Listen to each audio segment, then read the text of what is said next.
너희를 생각할 때마다 라는 제목으로 은혜를 함께 나누기를 원합니다. 추억이라는 단어가 있습니다. 사전을 보면 지난 일을 되돌아 기억한다라고 정의하고 있습니다. 과거의 일을 되돌아 생각하는 것, 그것은 아마도 행복하였던 일 또는 즐거웠던 순간을 생각해내는 것일 것입니다. 지금은 과거의 일이 되어 버렸지만 추억을 기억하며 그 안에서 만날 때 우리는 또 다른 느낌을 가지게 될 것입니다. 아마도 내 안에 간직하고 있는 추억을 생각할 때마다 아름다운 추억, 아름다운 면이 떠오르고 또한 그리워질 것입니다.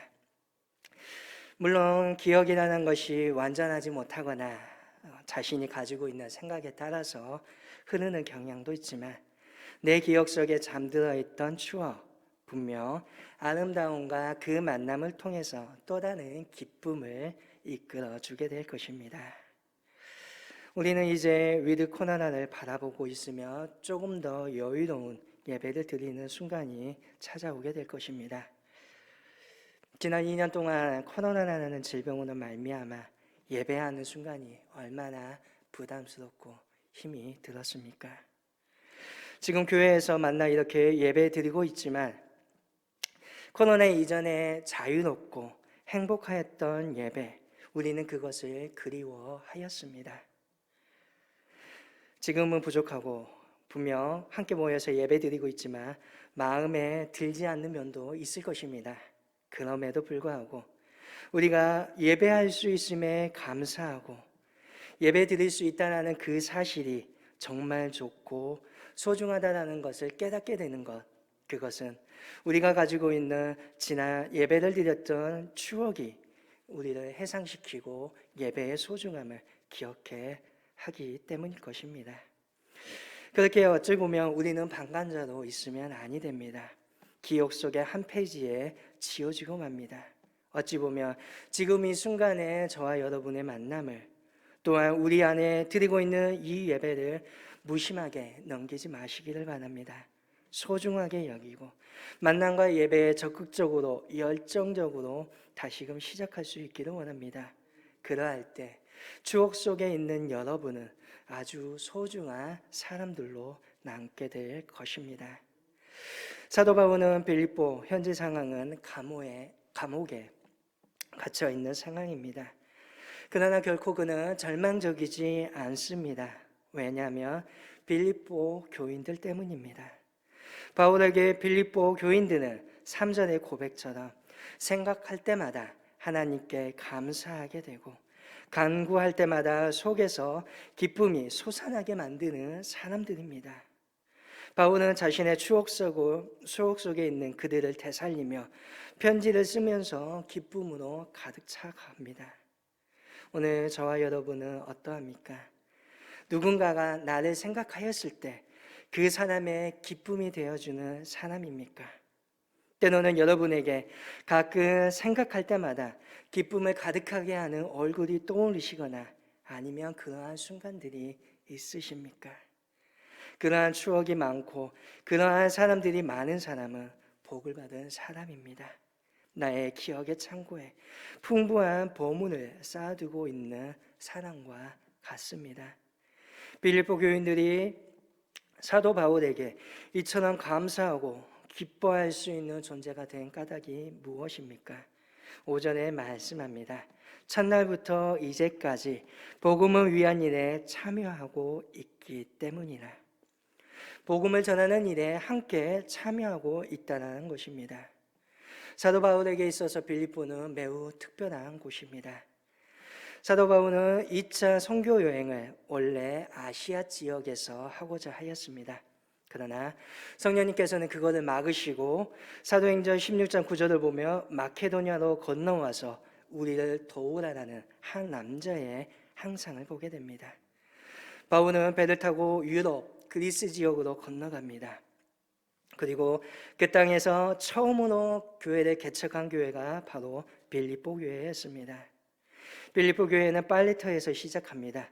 기도처를 찾던 바울 일행은 마가에서 자주장사 누디아를 만나게 되었고 그녀가 세례를 받고 그녀의 집이 바로 교회가 되었습니다. 빌립보 교회는 일전에 있는 인사처럼 성장하고 열심히 봉사했던 교회였습니다. 특별히 그들은 바울의 선교를 많이 도왔습니다. 빌립보서 4장 15절에서 16절에 바울은 다음과 같이 감사합니다. 빌립보 사람들아, 너희도 알거니와 복음의 시초에 내가 마게도냐를 떠날 때에 주고받은 내 일에 참여한 교회가 너희 외에 아무도 없었느니라. 데살로니가에 있을 때에도 너희가 한 번뿐 아니라 두 번이나 나의 쓸 것을 보내었도다. 바울은 사실 자비랑 선교로 유명했던 사람입니다. 텐트를 만드는 사람으로 유명하지요. 그러나 사도 바울이 전적으로 도움을 받았던 교회가 바로 빌립보 교회입니다. 그들은 복음의 시초부터 바울을 도왔습니다. 인근 데살로니가 지역을 선교할 때 바울을 물질적으로 도와줍니다. 빌립보 교회가 어려움이 없었던 교회는 결코 아닙니다. 그들에게는 많은 시련이 있었습니다. 그러나 그들은 기쁨이 넘쳤습니다. 저들 역시 극히 가난하였습니다. 그럼에도 불구하고 다른 교회를 위하여 물질을 보냅니다. 감옥에 갇혀있는 바울을 위하여 그들은 어찌합니까? 에바브로디도를 보내어 시중을 들게 하였고 물질적인 필요를 채워 주었습니다. 그들은 바울의 고난도 함께 나누어 줄 수 있는 사람들이었던 것입니다. 7절에서 바울은 이렇게 고백합니다. 내가 너희 무리를 위하여 이와 같이 생각하는 것이 마땅하니 이는 너희가 내 마음에 있음이며 나의 매임과 복음을 변명함과 학정함에 너희가 다 나와 함께 은혜에 참여한 자가 됨이라 라고 고백합니다. 이들은 사도 바울이 옥에 갇혀 있고 재판을 받으면서 복음에 대해서 변론하고 학증할 때 그들도 함께 동참했다는 것입니다. 물질적인 도움도 있을 것이고 그들이 나와서 직접 이야기할 수도 있습니다. 그러나 무엇보다 사도 바울을 위하여서 그들은 열심으로 기도하였다는 것입니다. 이 일이 바울에게는 너무나 든든했다는 것입니다. 이것이 바로 첫날부터 이제까지 복음 안에서 이루어진 교제입니다. 그러니 바울은 빌립보 교인들을 생각할 때마다 하나님께 감사하게 되었고 빌립보 교회를 위하여서 기도할 때마다 그의 마음에 기쁨이 넘치게 되었다고 고백하고 있는 것이지요. 사람들은 결코 홀로 일할 수 있는 존재가 아니라는 것입니다. 오늘 저와 여러분은 함께 믿음의 동역자로서 함께 걸어가야 한다는 것입니다. 물론 하나님의 위로가 인간에게는 매우 절대적입니다. 그러나 저와 여러분은 사람이기 때문에 때로는 하나님의 위로만이 부족하게도 여겨집니다. 에덴 동산에 살고 있었던 아담을 생각해 보시길 바랍니다. 아담에게는 하나님이 있었습니다. 그와 함께하는 동물들도 있었고 그가 하는 일도 있습니다. 부족할 게 없지요. 그런데 하나님은 무엇라고 말씀하십니까? 사람이 혼자 있는 것이 좋지 못하다고 말씀하십니다. 무엇입니까? 함께 있고 함께 도와줄 수 있는 동료가 있어야 한다는 것입니다. 5절에서 복음을 위한 일에 참여하고 있기 때문이라고 할 때 이 참여 헬라어로 코이노니아입니다. 7절에서 다 나와 함께 은혜에 참여한 자가 됨이라 할 때 참여도 코이노니아입니다. 서로의 마음을 나누고 서로를 위하여 기도하며 서로를 위하여 도와주는 것, 이것이 바로 코이노니아, 곧 교제입니다. 오늘 저와 여러분은 우리가 서로 마음을 나누고 있습니까? 우리가 서로를 위하여 기도하고 있습니까? 그러면 코이노니아입니다. 우리가 서로 좋은 것을 나누고 서로의 어려움을 위하여서 돕고 있습니까? 그러하면 코이노니아입니다. 우리 교회가 이런 아름다운 코이노니아, 교제의 공동체가 되기를 원합니다. 우리가 매일같이 사도신경으로 고백하는 성도가 서로 교통하는 것, 여기서 교통 역시 코이노니아입니다. 코이노니아, 교제가 없는 것, 올바른 교회의 모습이 아니라는 것입니다. 교회라는 곳은 하나님과 나와의 1대1의 만남만이 이루어지는 곳이 아닙니다. 교회는 부르심을 받은 성도들이 모여있는 공동체, 곧 교회입니다. 성도들 간에 서로 교제하는 것이 교회이며 우리의 성장을 위하여서 함께 있어야 할 곳이 바로 교회라는 것입니다. 16세기 수도원 운동 개혁가였던 십자가의 성요한은 이렇게 말합니다. 홀로 떨어진 고고한 영혼은 홀로 타는 석탄과 같다. 그 불길은 이제 식는 입만 남았다. 더 이상 뜨거워지지 않을 것이다. 바울이 홀로 식어지는 석탄이 아닙니다. 빌립보 교인들과 함께하였고 복음의 동역자들이 함께하였고 그 사람들이 바울을 위하여서 기도할 때에 바울은 뜨겁게 타오르는 감옥에서도 그 극한 시련을 이겨낼 수 있는 사람이 될 수 있었다는 것입니다. 우리가 함께할 때 서로 복음의 사람으로 내가 함께할 동료와 함께할 때 이러한 일이 가능하다는 것입니다. 바울은 이러한 선한 역사가 바로 하나님이 시작하셨다라고 고백합니다. 6절에 이렇게 고백하지요. 너희 속에서 착한 일을 시작하신 이가 라고 고백합니다. 이는 우리의 신앙의 고백이기도 합니다. 모든 것을 시작하시고 계획하신 이가 하나님입니다. 내 뜻, 내 의지, 어떤 우연적인 일로 인하여 빌립보 교회가 세워진 것이 아닙니다. 그들이 복음 안에서 행하는 모든 수고, 그들의 수고가 아니라 하나님께서 하신 일입니다. 일이 이루어지는 그 순간은 모릅니다.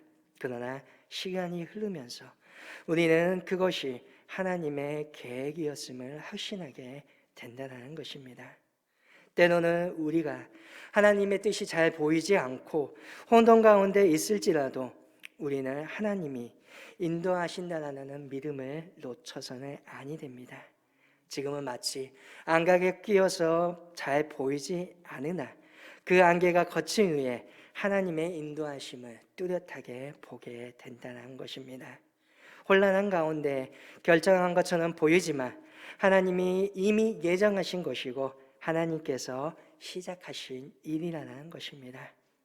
우리나라는 교회, 우리 교회라는 선한 역사를 이룬 분도 역시 하나님, 바로 예수님이십니다. 내 안에 소원을 두고 행하시는 분도 바로 예수님이십니다. 자기 일을, 내가 하고 있는 일에 대해서 가볍게 여기지 마시기를 바랍니다.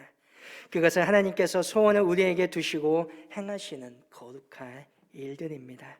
나의 마음에, 내 마음에 소원이 있고 내가 그 일을 하고 있다라면 그것은 하나님께서 주신 바 된 것입니다. 가볍게 여길 수 있는 일이 아니라는 거죠. 또한 그러한 일들 때문에 부담을 가질 이유도 없습니다. 왜냐하면 그 일을 이루실 분은 그 일을 시작한 주님이시기 때문입니다. 바울은 6절에서 또 이렇게 고백하지요. 그리스도 예수의 날까지 이루실 줄을 우리가 확신하노라. 이루는 분이 하나님입니다. 그러니 염려할 것이 없습니다. 하나님의 이름은 처음과 나중이요 알파와 오메가라고 합니다. 시작하는 분이 하나님이시고 마치고 이루시는 분도 하나님이라는 뜻입니다. 그러므로 우리는 확신을 두어야 합니다. 이 일의 끝까지 이루시는 분은 주님이십니다. 그러므로 어떠한 부담감을 덜 수 있기를 바랍니다. 이 일을 이루시는 분도 주님이시요 주님께서 이 일을 이루지 않게 하신다면 그것 또한 주님의 뜻이고 주님의 책임이라는 것입니다. 때로는 더 좋은 뜻이 있기 위함임을 기억하시기를 바랍니다. 이것이 우리가 아무런 노력을 하지 않겠다는 뜻이 아닙니다. 우리는 주님의 안에서 열심히 노력할 것입니다. 그러나 염려하지 않고 또한 성공에 대한 부담감을 갖지 않겠다는 것입니다. 우리는 다시 그저 열심히 기도할 것입니다. 두려움이 아니라 또한 염려와 걱정이 아니라 기쁨의 마음으로 할 것입니다. 그리스도의 날에 주님이 하나님의 그 뜻을 이룰 것이고 우리는 주님께서 맡기신 역할만 충실히 하며 되는 것입니다. 빌립보 성도들을 향한 바울의 사랑, 그것은 매우 지극정성입니다. 8절에 바울은 이렇게 고백합니다. 내가 예수 그리스도의 심장으로 너희 무리를 얼마나 사모하는지 하나님이 내 증인이시니라. 그리스도의 심장이나 예수님의 사랑의 열정이라고 말할 수 있겠습니다. 사랑하기 때문에 심장이 뛰는 것이고 또 사랑하기 때문에 속이 타기도 합니다. 그리스도의 심장, 그 심장은 어떠한 심장입니까?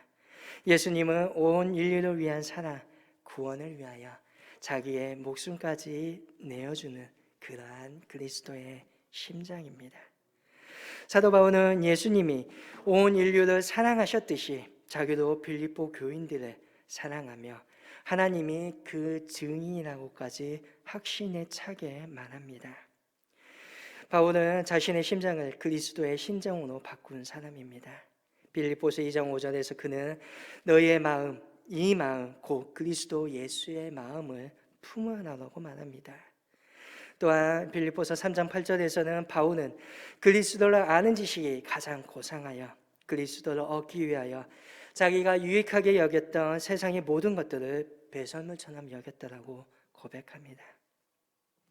바울은 예수님을 만난 후에 그리스도의 심장과 예수님의 마음과 그의 생각과 또한 그가 가지고 있는 모든 욕망마저도 예수님의 마음으로 바꾸어 버린 사람입니다. 청교도이자 웨스트민스터 총회에 대한 자세한 기록을 남긴 나이프트 박사가 빌립보서 1장 8절을 주석하면서 신앙인이란 이렇게 말을 합니다. 주님과 다른 열정을 가지지 않는다. 신앙인의 맥박은 주님의 맥박과 같이 뛴다. 신앙인의 심장은 주님의 심장과 같이 고동친다라고 말하였습니다. 오늘 저와 여러분의 심장은 어떠합니까? 누구의 심장입니까?